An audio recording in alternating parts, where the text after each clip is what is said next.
This is an Outer Wilds-inspired mini solar system game I'm working on, in the Godot game engine. What I've shown so far in my last two videos on this is the player controller, the ship, and the physics-simulated solar system environment. Since then, I've added a few new things, with the biggest addition being multiplayer. I was inspired to add multiplayer to my game since I've been playing a lot of Lethal Company recently. Probably the most well-known feature of the game is its proximity voice chat. Insert funny clip of somebody screaming while dying here. And I really wanted to try my hand at setting up voice chat in my own game. Of course, the game has to be multiplayer first to add voice chat to it, so here we are. Now, it's really important to me that connecting to a multiplayer game is easy. Gone are the days of connecting directly with IP addresses or installing some third-party program to help you connect. So I want to use Steam for this. Now to do that, I'm using this Steam multiplayer Pier implementation from Pier 1, whose GitHub I will link in the description. It's super drag and drop and lets players connect to each other over Steam, which is much easier than trying to mess with port forwarding. With this, I can use Godot's multiplayer synchronizer node and RPC, or remote procedure call, methods to communicate between players and sync up their gameplay. To use it, I've set up a temporary connection UI on my main menu that lets me pick between Steam and using an IP address. When connecting via an IP address, you just use the eNet multiplayer peer, which is a built-in class in Godot. Now in Godot, a multiplayer peer is what it uses to manage connections between users, essentially. Being able to connect with an IP address is really useful for me when I'm testing on my own, because I can just open up two instances of the game and set them to use my local host, and then sort of play the same game on my two monitors. If I were to try to do this using a Steam connection, then I would need to have two computers and two Steam accounts for it to work, which is really impractical. Now at first, the movement of objects was pretty jittery, so I implemented some basic interpolation which smooths out the movements of objects in the scene. A side effect of this is that it causes the objects to lag a bit behind their real positions, but at least it keeps them moving smoothly. This is, however, an issue for the player characters.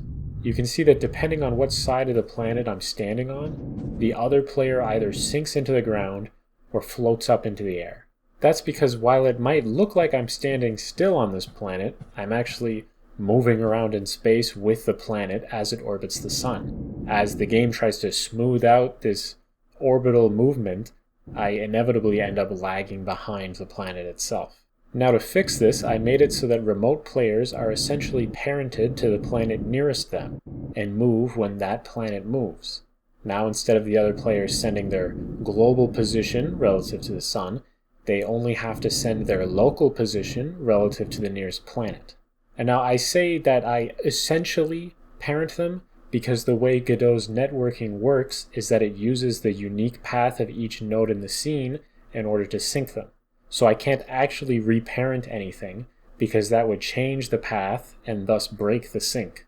I just manually track how much the planet moved since the last frame happened, and then I apply that exact same movement to the player if they're standing on it. Now that multiplayer is out of the way, we can focus on the real thing here, which is the voice chat. Again, Pier 1 has us covered with Godot Net VoIP, Voice over Internet Protocol, which is a drag-and-drop implementation of voice chat. Unfortunately, this one wasn't quite as straightforward as the Steam multiplayer Pier.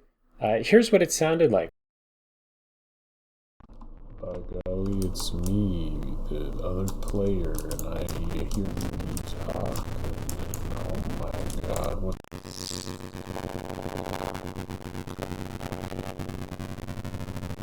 Oh no. It's not ideal. I'll spare the details of my 3-day descent into madness as I tried to get it working, if only because it made the video like 18 minutes long and I don't want to edit all of that. The point being that in the end, the fix was a single missing variable. The audio mix rate wasn't set correctly.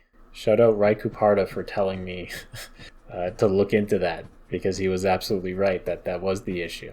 Another issue that was also related to the audio mix rate being set incorrectly was that the buffer that I was using to store the incoming audio data was not capped.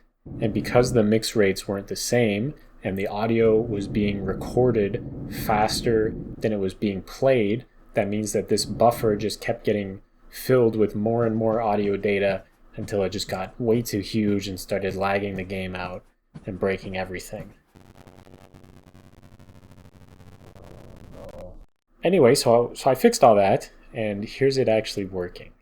How are how are you doing the shadows here? Because the shadows are really weird and Oh like yeah, the not shadows are really like visible. super broken. Yeah. The other voice in there is John Corby, who is one of the main devs on Quantum Space Buddies, which is the multiplayer mod for Outer Wilds.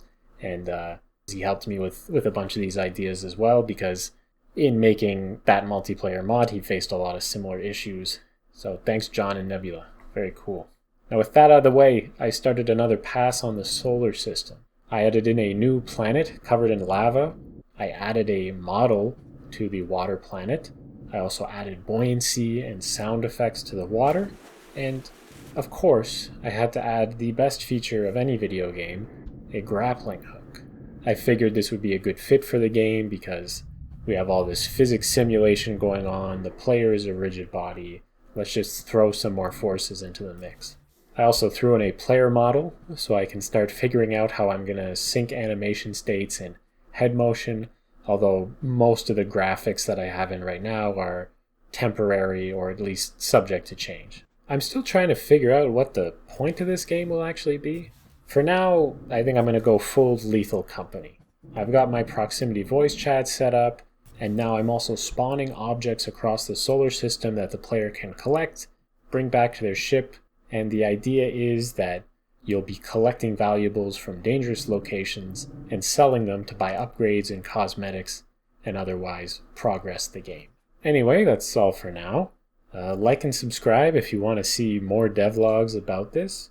And if you have any quirky gameplay ideas, feel free to leave them in the comments. There's a playable demo of the game up on my Patreon. It doesn't have the multiplayer in it yet, or most of the things that I mentioned in this video, just because I want to fix it up a bit more before I post it. So keep an eye out for that. Okay, bye.